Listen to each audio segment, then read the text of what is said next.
Republicans are so deeply concerned about the welfare of our children that in the last 9 months, they've banned 1,600 books, half of them in Texas.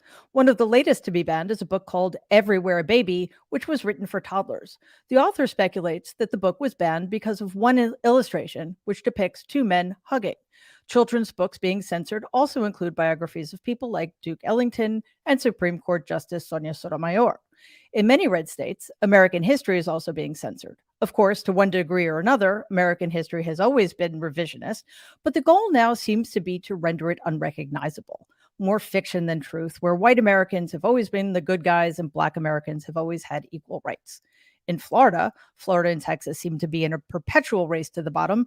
The Department of Education rejected dozens of math textbooks. The stated reason was that they contained prohibited topics like social and emotional learning and critical race theory. A quick aside, no K through 12 textbooks anywhere in this country contain any mention of critical race theory, which again is an advanced legal theory positing race as a social construct, which it is, that analyzes approaches to racial justice in America.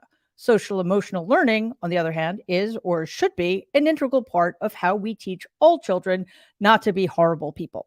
One rejected math text has the audacity to encourage children to try new things in math or persevere when something is challenging. The horrors.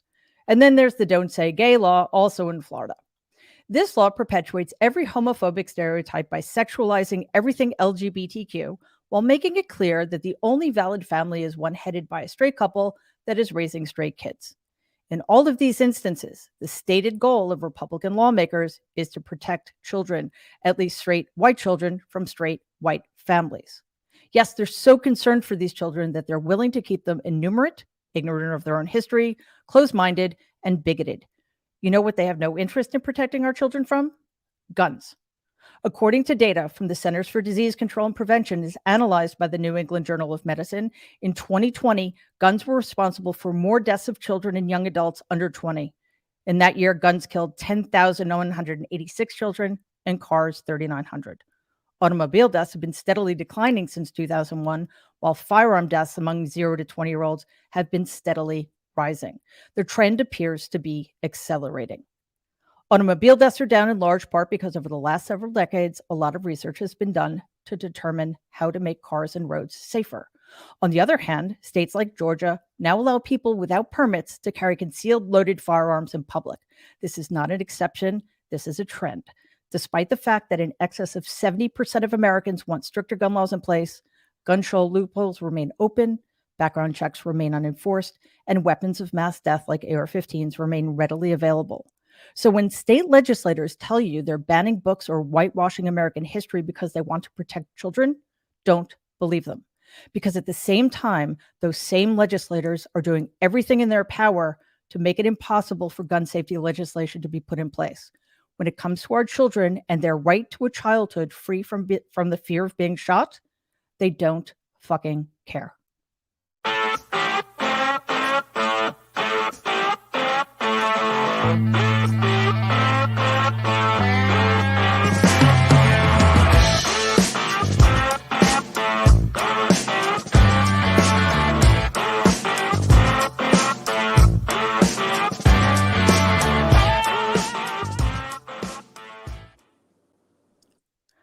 I can't actually believe I'm saying this, but my guest tonight is the founder of Stand Up to Cancer, co-founder with John Molnar of Katie Couric Media, author of the recent New York Times bestseller, Going There, and groundbreaking, ceiling-shattering journalist, the amazing Katie Couric.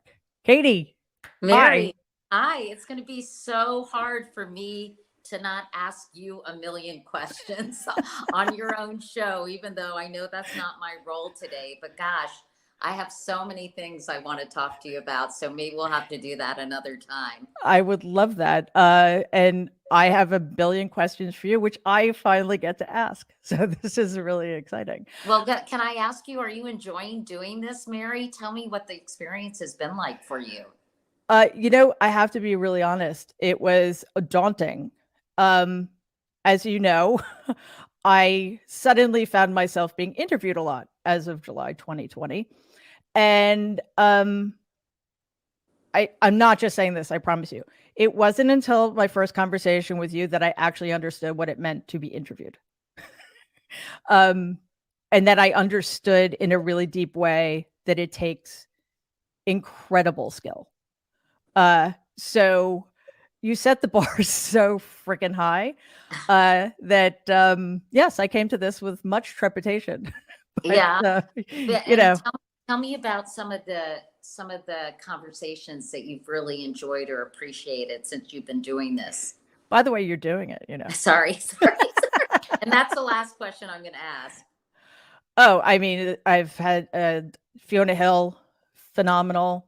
Um, Martina Navratilova, Malcolm Nance. I mean, so many people that, um, and I'm sure you've had this experience, and you've written about this in your memoir, which is something we're going to talk a lot about. Phenomenal book. Everybody, if you haven't read it already, which you should have, go get it now.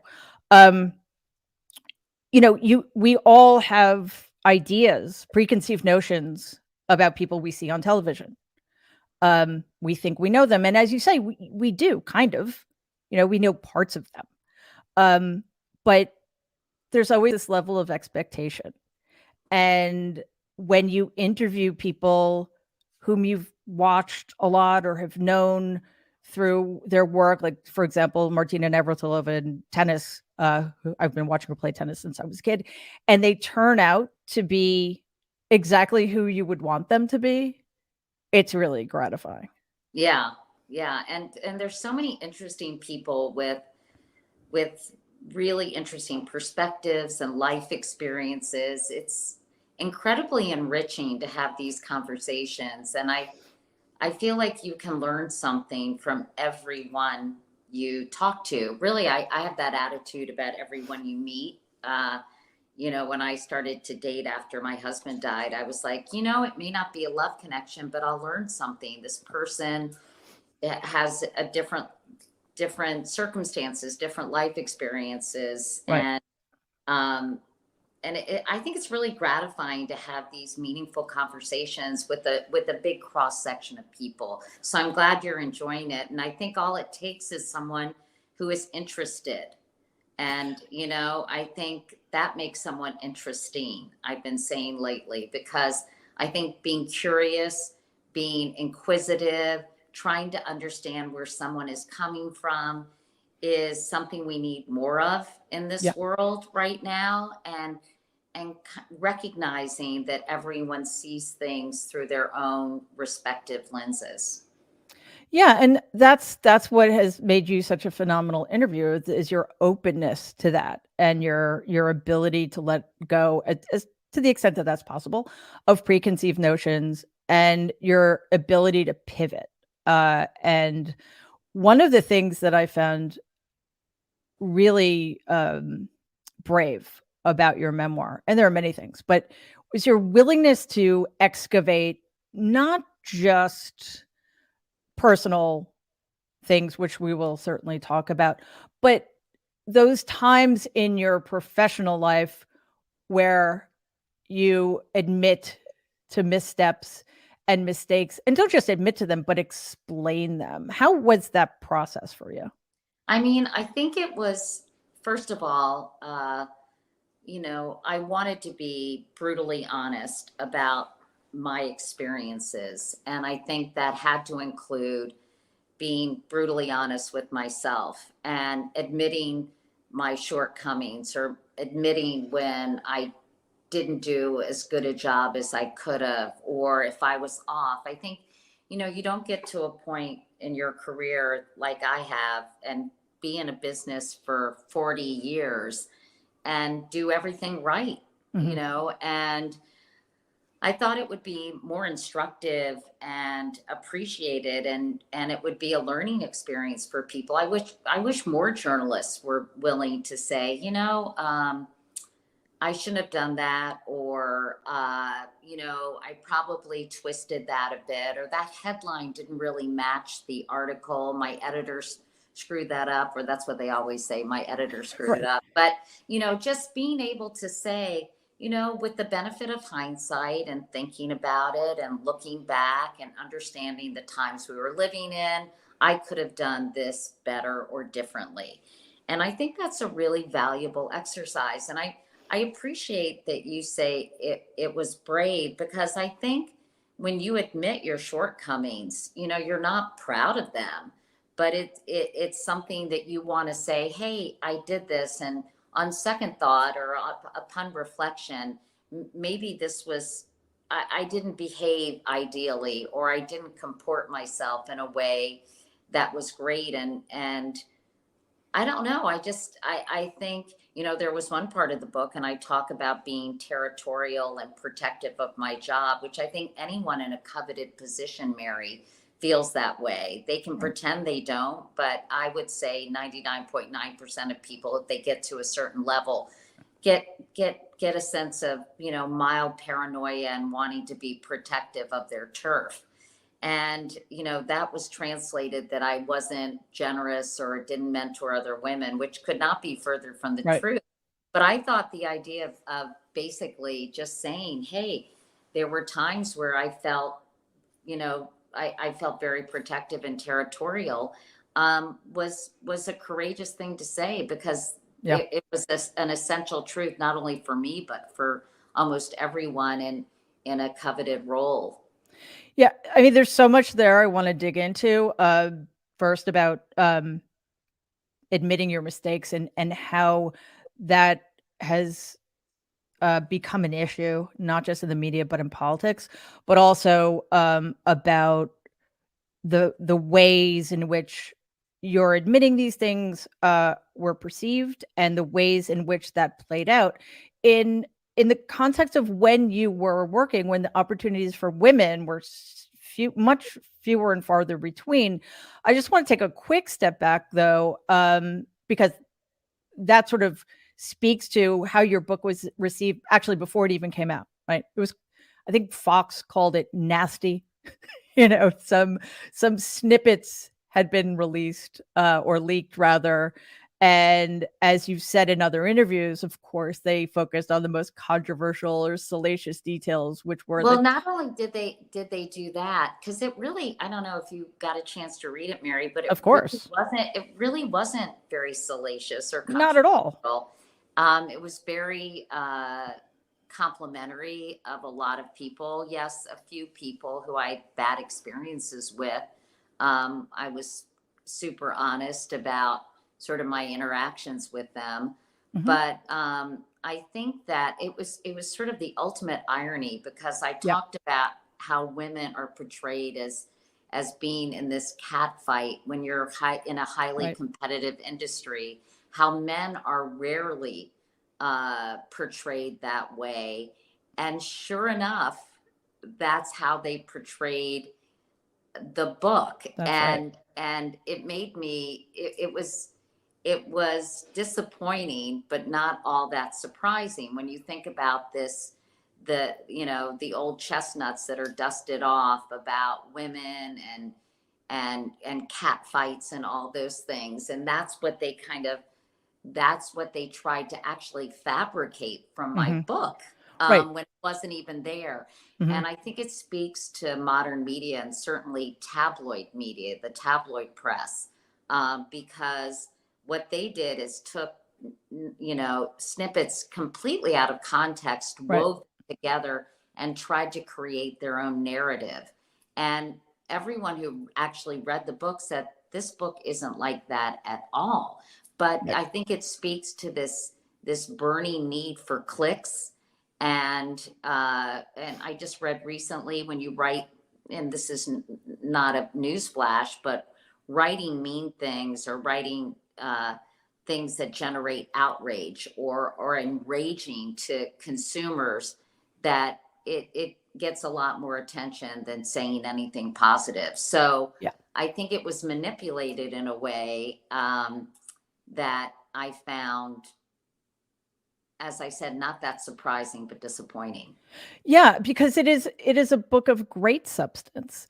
And some random person, you also mentioned some random person on Instagram complained that the book was just me, me, me. To which this is one of my favorite lines. To which you said, "It's a fucking memoir." Yes, it is a fucking memoir. But I just love that. You know, what else are you going to talk about? It's a book Yeah. about your life. Um, but words like nasty and the way uh, they kind of set it up or framed it in a way that was entirely inaccurate struck me as really being really sexist and misogynistic. But on the other hand, um, it completely ignored the fact that one, you're a human being who lived a rich, complex life and interacted with many, many different kinds of people. You're not going to get along with everybody. You're not going to have all positive experiences. I think you've also said, what's the point of writing a book if you're just Yeah. going to do that? But I also felt you were very fair. You didn't launch ad hominem attacks. You described situations and circumstances. Right. And what it felt like from my point of view. But you're right. I mean, I mean, I think, listen, I have so much respect for so many journalists, but there are a lot out there who are not necessarily the brightest, Yeah. or sharpest tools in the shed or whatever you want to say. And are experts at reductive thinking. So, luckily that kind of went away pretty quickly Hmm. as all the news and information, the cycle is so fast. And that when people actually read the book, it was incredibly well received. And I'm,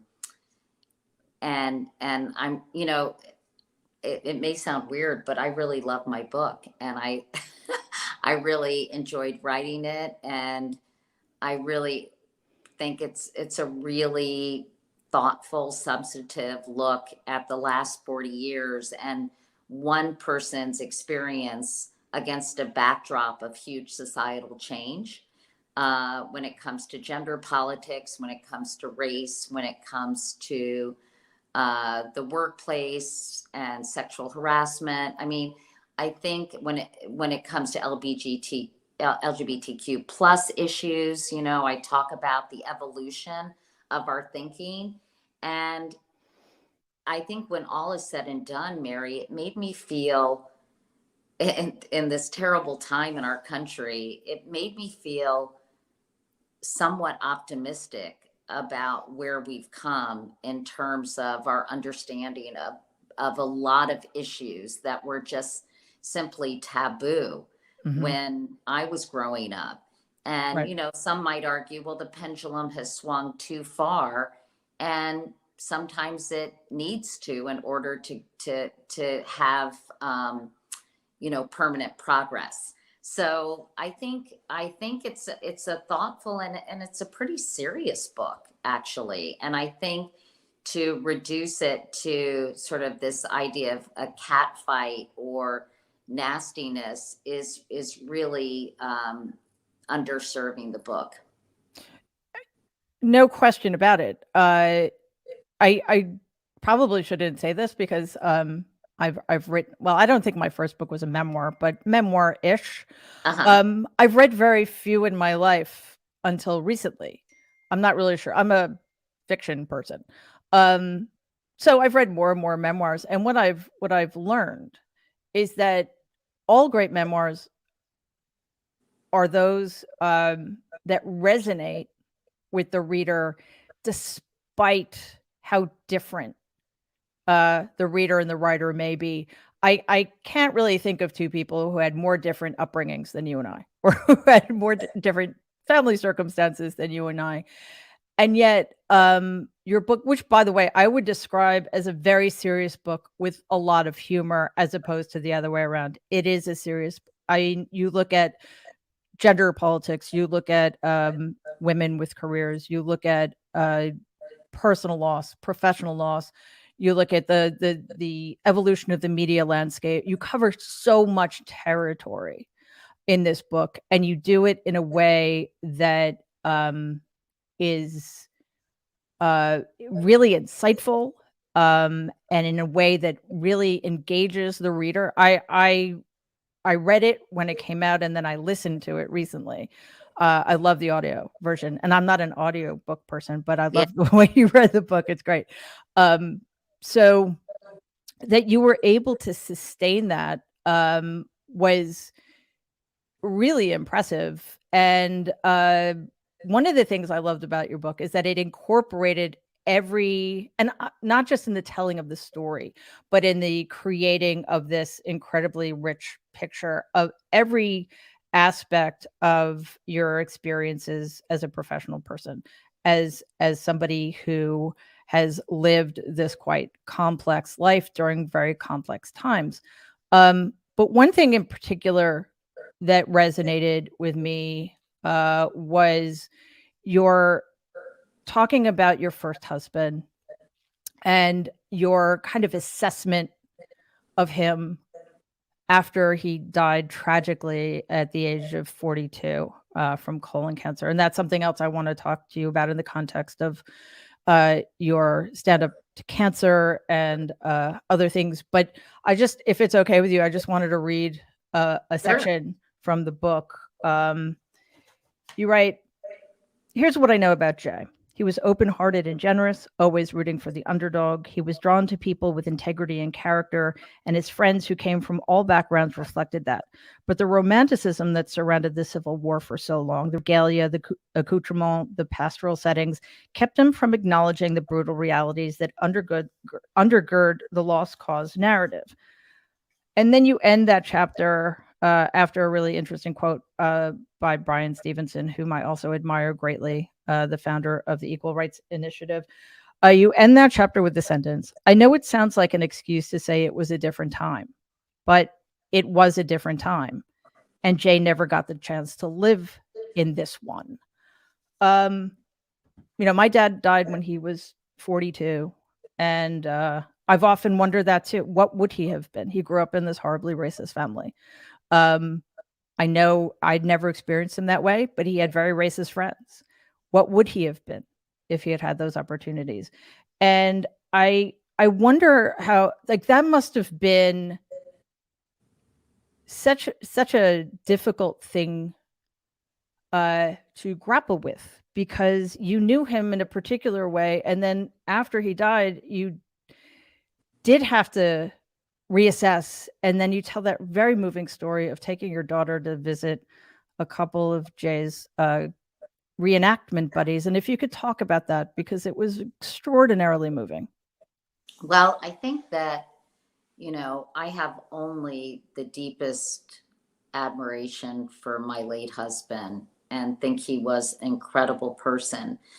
One of the reasons I wanted to explore his interest in the Civil War is it was in many ways a microcosm of this evolution that he never got to witness. Right. When I was growing up, the Civil War was romanticized. It was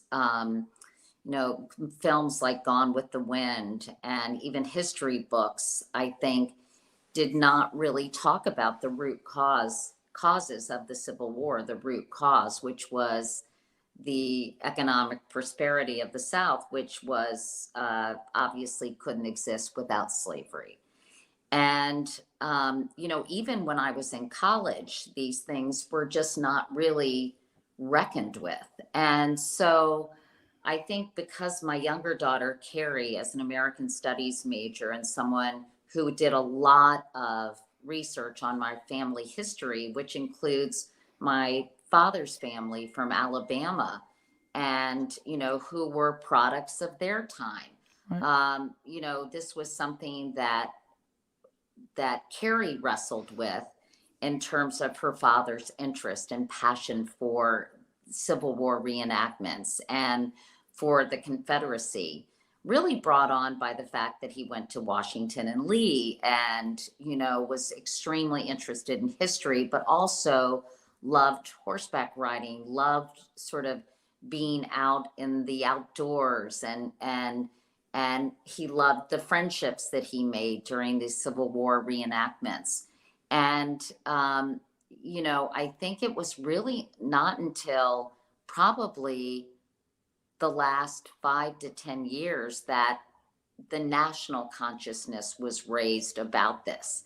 And of course, Jay died in 1998. And in the 90s, there was this resurgence of interest in the Civil War, thanks to movies like Glory and books like Confederates in the Attic. And so it was really just kind of trying to figure that all out, and to wonder uh, how Jay, we couldn't talk to him about the Confederate flag really coming to stand for something quite heinous, while it had been semi benign for so many years. But then when Dylan Roof put it behind him after he slaughtered those people at the church in Charleston, South Carolina, it became sort of a sign, a symbol for something that was much more malevolent.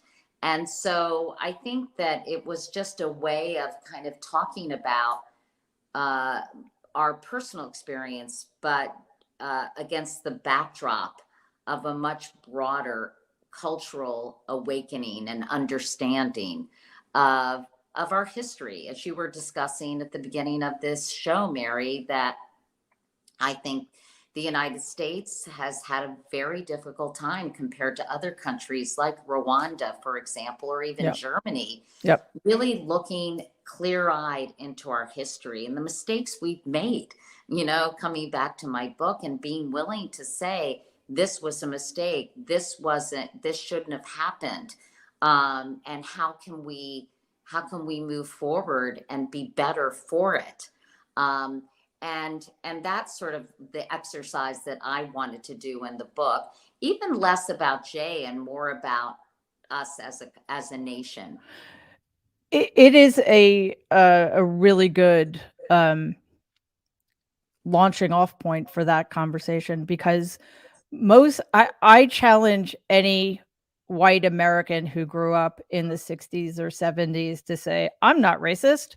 How could you not be? And I want to make clear, I'm making the distinction between being racist, the ways in which we're taught by media, by our parents, and by subtle communications and portrayals in the media, popular culture, right, and choosing to be a racist. Those are very different things. So we are at this particularly fraught moment that has been a long time coming. And as you say, one of the reasons we're here, one of the reasons you saw insurrectionists in our capital flying the Confederate flag, is because unlike Rwanda, unlike Germany, there has never been an accounting. Yes, that's true. And one of the projects that I'm trying to develop is a clear-eyed view of history, a documentary series that really looks at what really happened, whether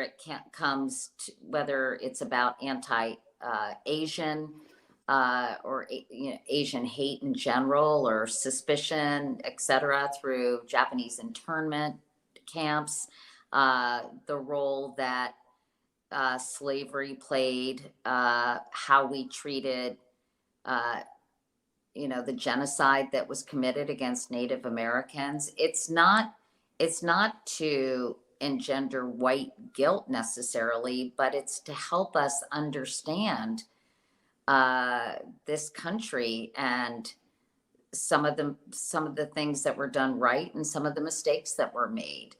And I always think, why are people so afraid to admit mistakes and to say this happened and it shouldn't have?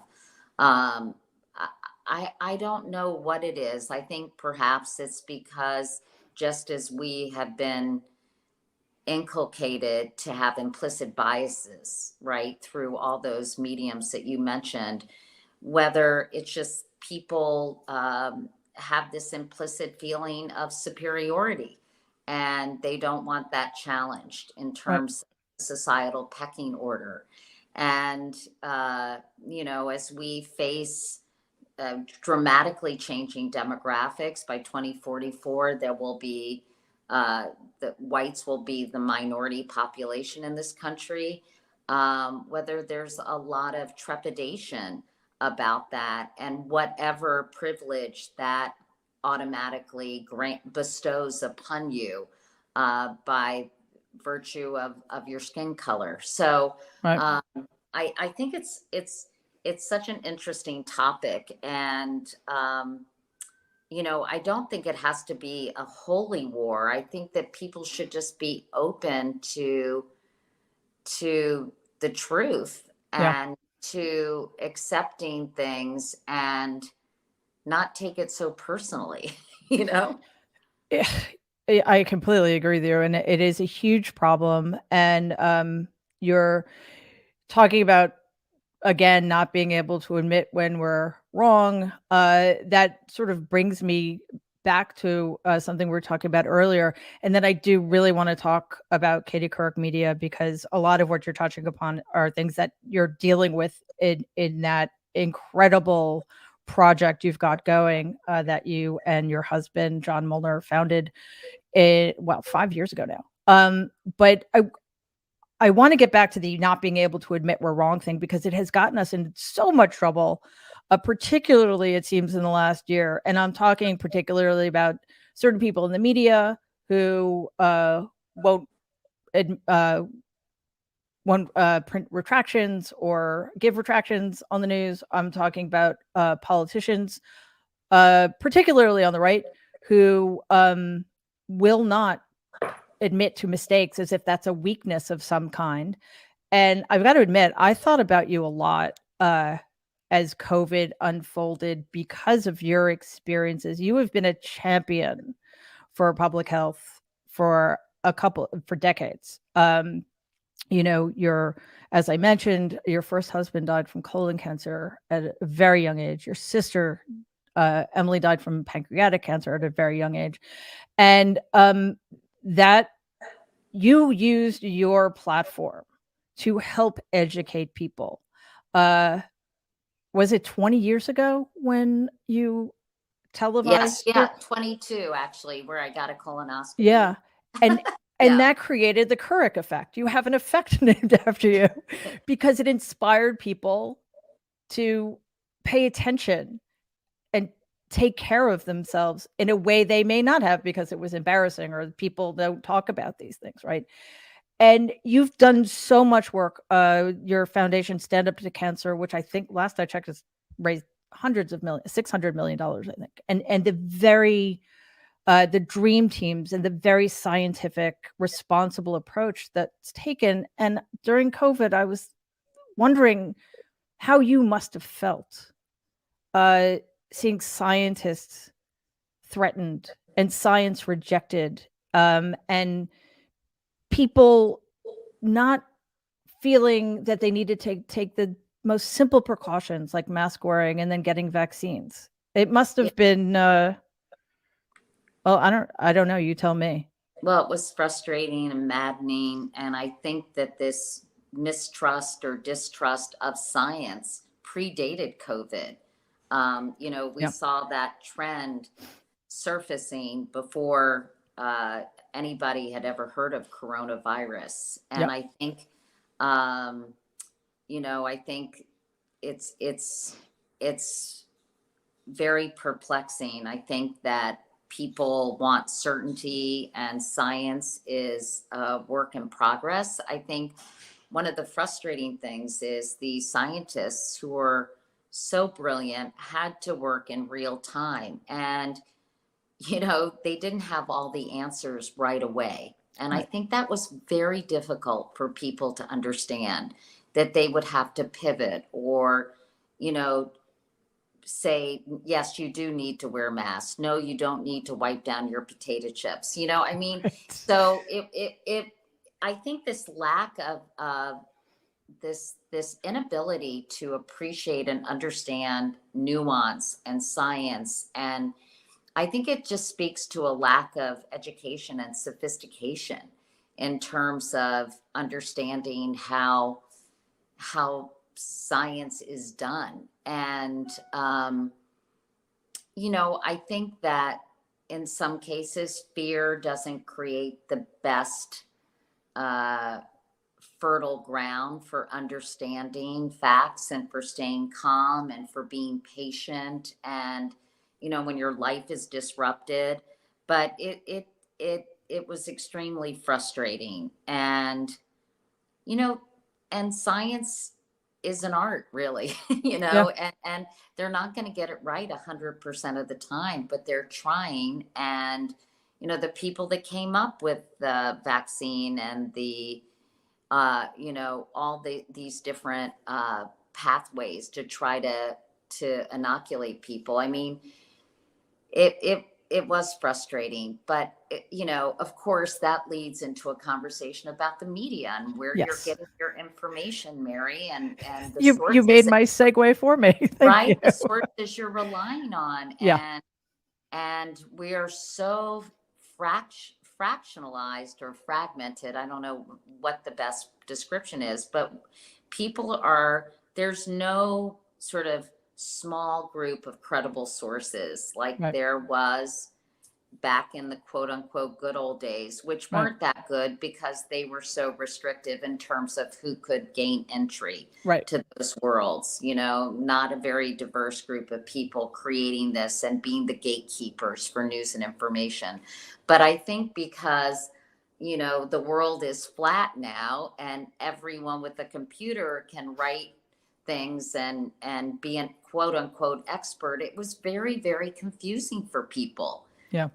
So I think that while I find it frustrating, I can also partially understand it and appreciate how difficult it was to get, for some people, to get reliable information if they didn't choose to use those sources. Yeah. And in coming up with or deciding to launch Katie Couric Media, you and your husband identified what you called white spaces. Uh, and I think that there is a real gap, as you've mentioned in other places. Information is so siloed. People are so siloed in terms of how they get their information. And in COVID, we had a situation in which people were actively being lied to by people in authority. And very few people in the media seemed able to counter that in a way that was effective, right? Mm-hmm. So one of the great things about your project, and I want you to describe it, but is that willingness to take on issues, but also help people um, prioritize things that they need to know about. And that's one of the reasons I think your newsletter, Wake Up Call, is great. But there's so many other facets to this organization, and if you could talk about how you partner with corporations and the fact that you have total editorial control and are not beholden to anybody, I think is one of the best innovations. Well, there's a lot to chew on there. One of the things I was going to say is it was hard to break through because at the same time people were being fed misinformation.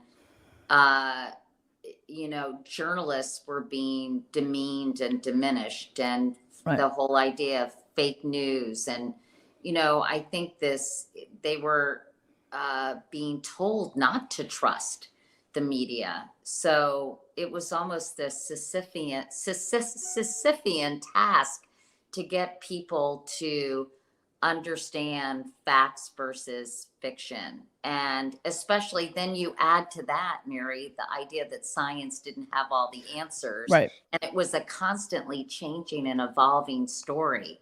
Mhm. I mean, those are a lot of factors that create a lot of confusion.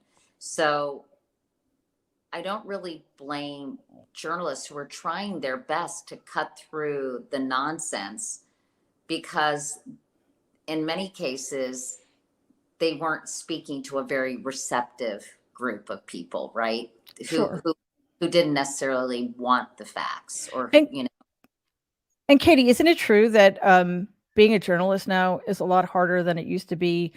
One, because as you pointed out, for 4 years they were threatened. they were demeaned, they were endangered. It was a very scary time to be a journalist between 2016 and 2021. And I Um, think because the country, Mary, is so polarized mhm. that, people automatically put journalists in one bucket or another. Yep. And in many cases, they've had to choose that, one bucket or another. Yeah.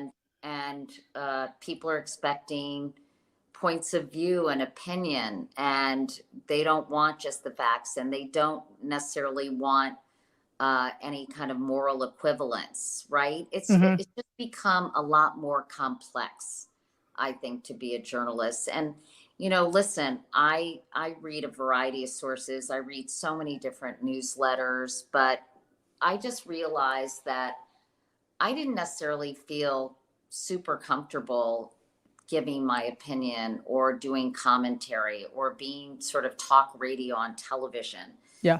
And how could I still continue to tell stories, to ask questions, to explore topics that I think were important? Um, and my husband and I said, well, why don't we be more entrepreneurial?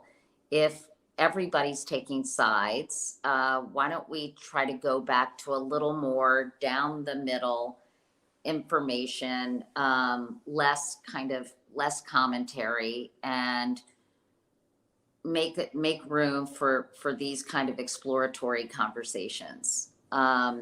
And so we started Katie Couric Media. I didn't want to call it that, but John was like, "No one, you can call it Blue Banana, but basically, you're our person, and Name recognition is a thing. and you stand for something, and why Right. not?" So we started doing a newsletter, which comes out 6 days a week. Listen, it's not everything you need to know what's going on in the world, but it's a good, I think, points out a lot of things that you do need to know. I think that there are other things that you should read in addition to our newsletter. But if you just want to feel like, okay, I know what's going on, I understand what it means for Elon Musk to buy Twitter, or I Right. understand uh, what it means for something that developed with the January 6th commission or committee, and blah blah blah, and then some other things about health and wellness, or a new study that came out about Alzheimer's. It's really kind of like a newspaper and a newsletter.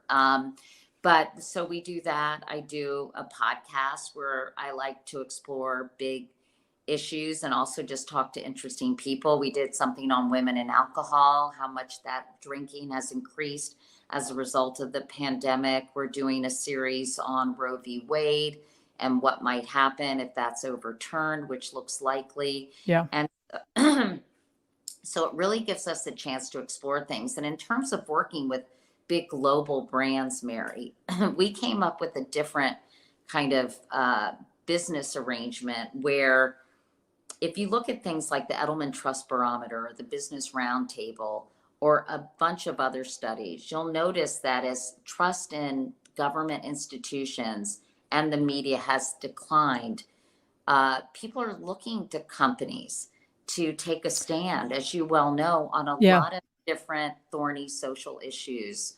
Yeah. And It's a so, fascinating trend.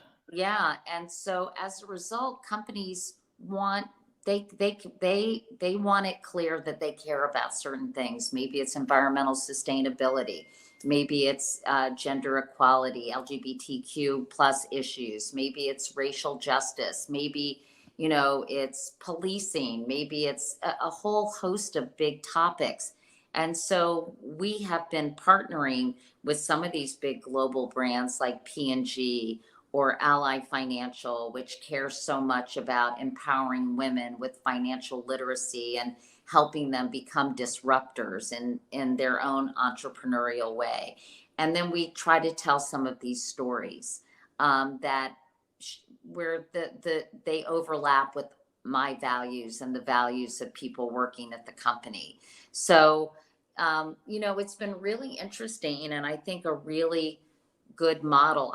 As you mentioned, Mary, we have editorial control, so it's not branded content, but it's Right. brand supported content. Hmm. So we tell stories that they're interested in sharing, and it could be anything, as I said, from female disruptors to the importance of early detection in colon cancer.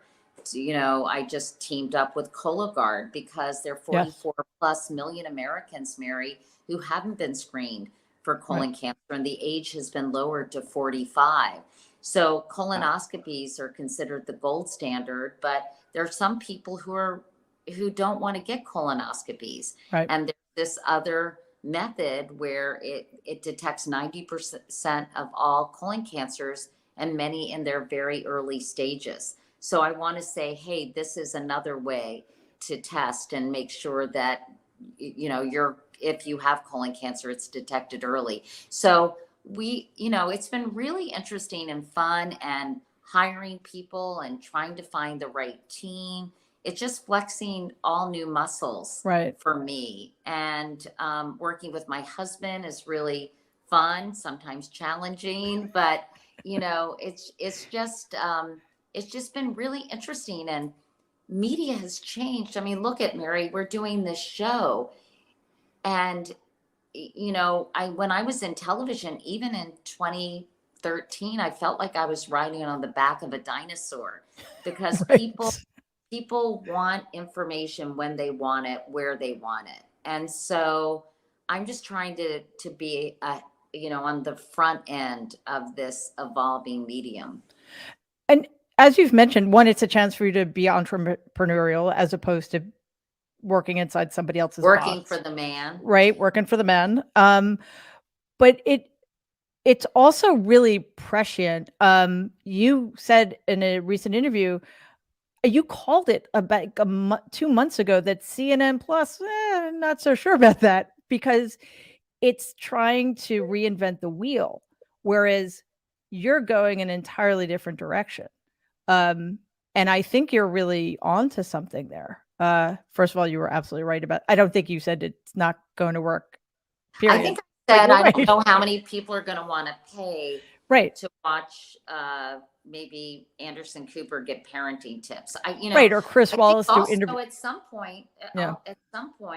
it's a supply and demand issue. Right. We've seen it with streamers. I think we're reaching a tipping point where, you know, how much can you watch? How many Right. options do you need to have? It's sort of the paradox of choice, right? Mhm. So I think it's a very, very tricky time for media in general. And I think that all you can do is be intentional and hope and write it or talk about things that you think are useful and instructive for people. I often say that mass media is now an oxymoron. Yep. It is niche media, and people are going to gravitate to the things they're interested in. And I think the best way to deal with that is to acknowledge that audiences are no longer going to be millions and millions of people. Those days are over. But can you be value added for even a small group of people? And that's one of the beautiful things about this model is that it is, you can be nimble and you can adapt on the fly, as it were. Yeah, this morning I called Kara Swisher and I said, hey, you want to do an IG live about Elon Musk? Because I don't really understand a lot of this and Right. what's going on and what it means and who cares about Twitter. Does it really matter? And and she was like, sure. So I just talked to her before I came on with you, and we just had a conversation for 20 minutes about Elon Musk and what's going to happen. And so I think, you know, I don't watch that much television news anymore. I Yeah. get it on my little mini television called Yeah.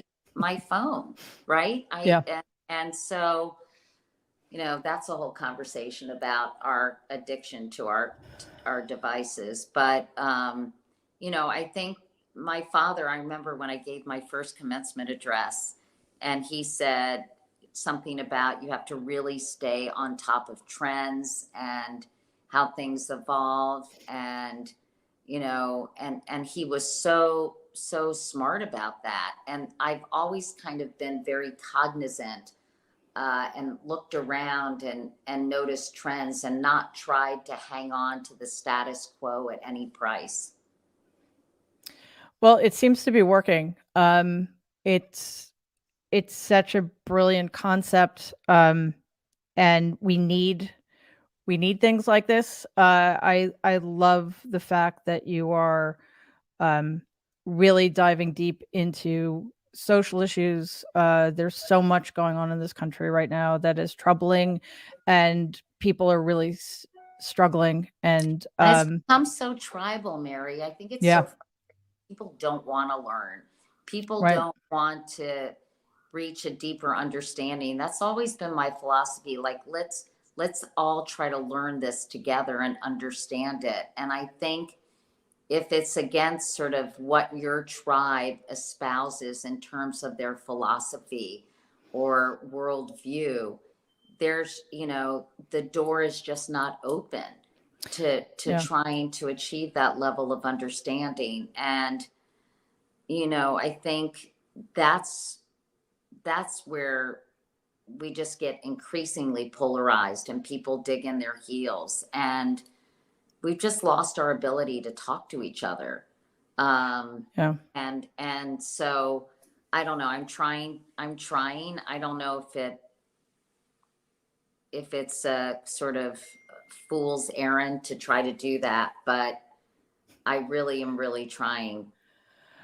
I don't think it's ever a mistake to try to help people and educate them, because one of the biggest reasons we're where we are as a country, divided, polarized, is because social issues have been politicized, when really it's just about people wanting to live their lives in better ways, to be healthier, to be accepted, to be equal.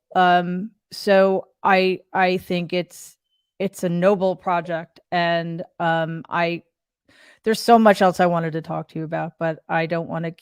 I could keep you here Well, we'll have to do all day. part two. Yes, I would love that. And in the meantime, Katie Couric, I am so grateful to you for your career, for the choices you've made, which I know can't have been easy. The examples you've set, for your incredible work, battling cancer and educating people about their health. For this, do you like my graphics? Aren't they This fancy? home. This wonderful, and it's really well written, guys. So seriously, Thank you. it's a beautiful book, and you should be really proud of it, because I know how hard these things can be to do. So everybody, please read the book called "Going There" by Katie Couric. Check out Katie Couric Media, and thank you again for everything. You're amazing. Well, thanks, Mary. And one of these days, I'd love to just sit down over a cocktail and chat away, because I feel like we Yeah, only see each other when we're doing a virtual conversation. But it'd be yeah. fun to be off camera and off mic and really dish with you. It would be great, actually. Yeah, because the last time we spoke was January 6th, 2021. I know. Cocktails would have been good at that time, but Definitely. I would love that. For having me, Mary, and good luck with everything you're doing. And yeah, let's go out and have a cocktail. Where are you? Are you in New York? Right now I'm on Cape Cod, but I'm usually in New York. I live in Okay. the city. I live in Soho. Okay, good. Well, next when you're back, bring Yes, me up. definitely. We'll figure it out. Thank you so much, Katie. I really appreciate it, and stay Of safe. course. All right. Thanks, Mary. Bye. Bye.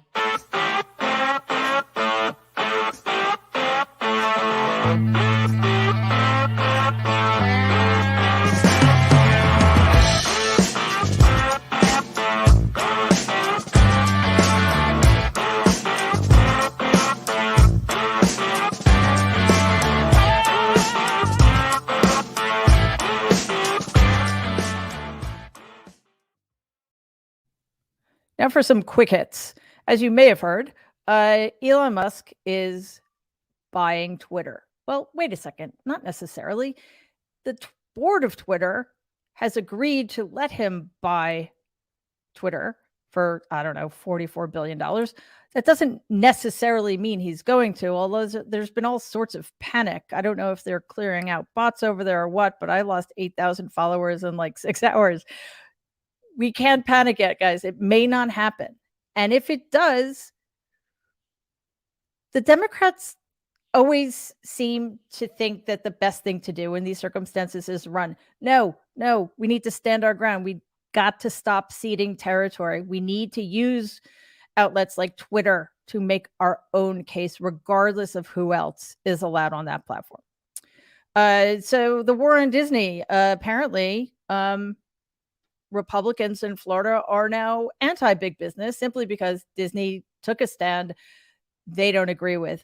That is, well, according to the Supreme Court, corporations are people, so that violates Disney's First Amendment rights. In the meantime, by stripping Disney of its special status, Florida taxpayers have just been handed an extra $2 billion tax bill. Way to go, DeSantis. And meanwhile, DeSantis has raised $105 million for his reelection campaign. Something's wrong. We've got to fix it. Vote for Charlie Crist. Thankfully, Emmanuel Macron won the presidency in France, defeating fascist Marine Le Pen. Forgive my French. It's terrible, I know. This is good news. This is very, very good news. If we lose France, that puts the Western Alliance and the EU at serious risk. Marine Le Pen, as you may or may not know, is buddies with Putin. And as I said earlier, she's a fascist. What is troubling, however, is that whereas Macron beat her by over 30 points the last time they ran against each other, the margin this time was 19 points. So we need to keep an eye on that. You may have heard also that Hunter Biden is back in the media. In fact, somebody in Congress raised Hunter Biden's laptop to Merrick Garland. What does that mean? It means that the Republicans have nothing else to say. They're in panic. They're in free fall. So, of course, they're going to bring up Hunter Biden again. Marjorie Taylor Greene had to testify. She's being sued by Georgians who are saying that because she participated in an insurrection, she should not be allowed to be in Congress. In other words, she should not be allowed to run for re-election based on Section 3 of the 14th Amendment, which states that people who participate in insurrections against the United States aren't allowed to hold elected office. I don't know that it's going to work, but we do know that she perjured herself at least 25 times.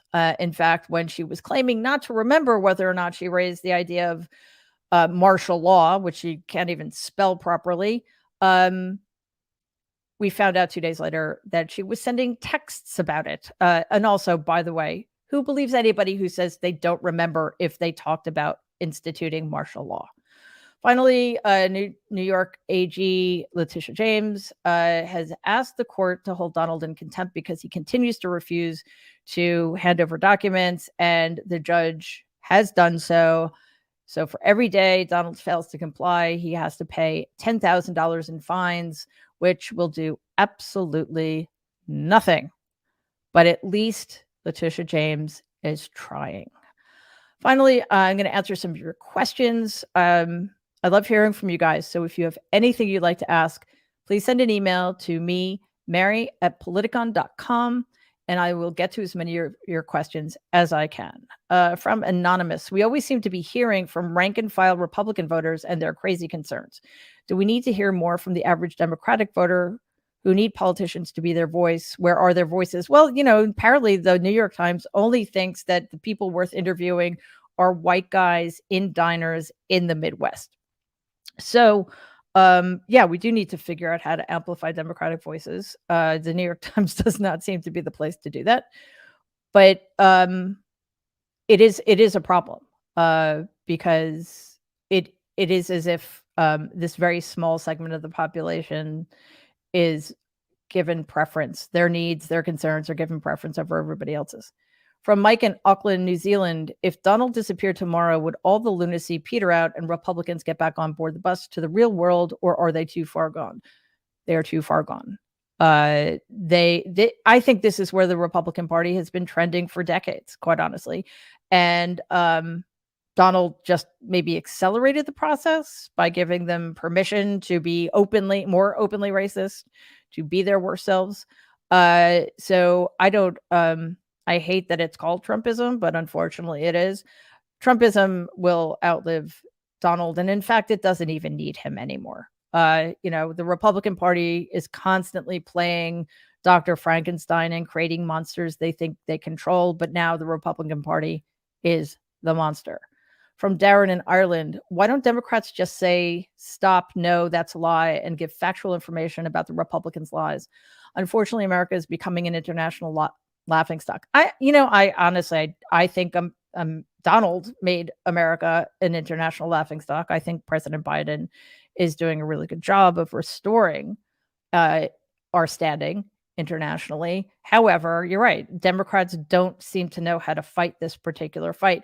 And they don't need to give factual information. They just need to, call a lie a lie. It's really that simple. They don't even seem to be willing to do that. And if they're not going to call a lie, I'm worried that they're not going to call racism. And I'm really worried they're not going to call fascism. And that's what we're dealing with. In 2022 and in 2024, we are voting for democracy or we're voting for fascism. It's that simple. And that's what the Democratic message needs to be. From Mim, instead of using COVID as the name, why are Democrats at every level not using the term Trump plague as the name for what Trump unleashed on this country? I would prefer it be called the Donald plague, personally. But I don't know. I don't know why he isn't referred to as a mass murderer at every opportunity. He's a mass murderer. He's a fascist. He's a traitor. Again, it's not that hard, guys. From Nancy in Maryland, Donald had previous Russian financial entanglements, which should have barred him from running. Why wasn't he vetted by the media right from the start in 2015? Well, because Donald hasn't been vetted by the media since 1982. He's, for reasons that continue to boggle my mind, he sells papers. He's always sold papers. He's always been, put on the front page of the New York Post or heavily featured on page 6. I think it started because he, with tremendous help from my grandfather, was able to create this myth about himself. And it continued because New York elites found him amusing. And the media just jumped on it. And then the banks followed suit, and then the Republican Party followed suit, and here we are. From Diane in Washington State, is there really hope for our government and our country, or are we just flailing for shreds of hope that simply are not there? Of course there's hope. If there weren't hope, I wouldn't be doing this. You guys wouldn't be listening to this. I would probably not be living in this country anymore because it wouldn't be safe for me to. There's always hope. We do not give up, ever. There's a lot to fight for, but there's a lot worth fighting for. So we cannot succumb to cynicism. I understand it's hard not to be cynical sometimes because it does feel like everything is stacked against us. The media, the shamelessness of the Republican Party, and on and on. But we need to hang in there. If you need to tap out for a few minutes and take a break, that's fine. Everybody will have your back. But remember, the November midterms in 2022 are the most important election we've ever had in our lifetimes. And Democrats need to win, and they need to win big. So if we give up now, it's over. And I don't want it to be. All right. I want to thank you all for being here. And thank you to the incredible Katie Couric. It was such an honor to have her on the show and to get to flip the script and interview her for a change. I hope you all enjoyed our conversation. And don't forget, we are here every Thursday night at 7 p.m. Eastern, 4 p.m. Pacific, live on youtube.com/Politicon, where every Thursday we have an in-depth conversation with a guest. And we also have Tuesday nights also live on YouTube at youtube.com/Politicon.